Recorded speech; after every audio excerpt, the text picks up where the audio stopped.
Чола! Здравствуйте, дорогие друзья! На дворе лето, и у нас очередной урок коми-языка. Лето – самое время учить названия месяцев по коми.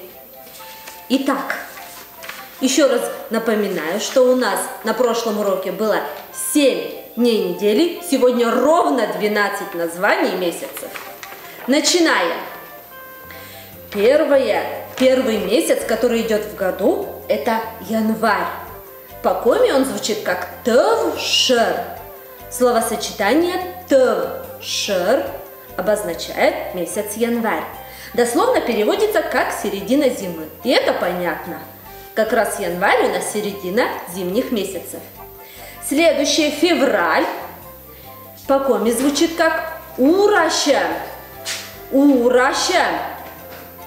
Тогда охотники прекращали охотиться на белку, поэтому прекращали белкование, как переводится дословно ураща. Это февраль. Следующее рака. Рака – это март. Вороний месяц, или дословно перевести, это ворона. Видимо, вороны каркают или, может, прилетают. Рака. Следующее – косму. Косму, словосочетание косму – это апрель.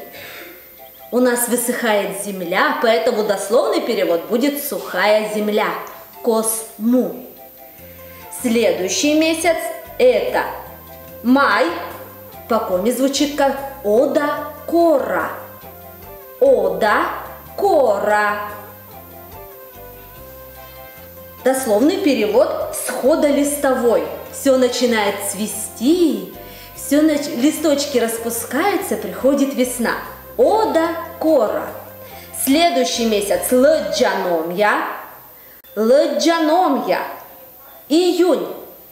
Оводокомарник. Действительно, у нас появляются оводы, комары и всякий другой гнус. Следующий месяц сора. Сора или июль. Сора. Переводится дословно как смешанный. Следующий месяц август. По коми звучит как моз. Моз. Август. Моз. К сожалению, значение дословного перевода уже утеряно. Следующий месяц кыч. Кыч. Сентябрь. Кыч. Дословный перевод заяц. Тогда охотники начинали свою охоту на зайцев, которые еще не сменили свою шкуру, а снег уже выпал. Поэтому этот месяц назвали кыч. Следующий месяц октябрь. Йырым. Ноябрь. Выльгым. Декабрь.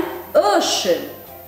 Значение этих слов тоже уже давно утеряно. Когда-то они чего-то значили, но мы теперь уже не знаем.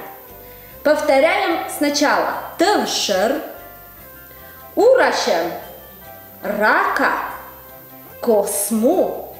Ода-кора. Лджаномья. Сора. Моз. Кыч. Йырым. Выльгым. Ошим.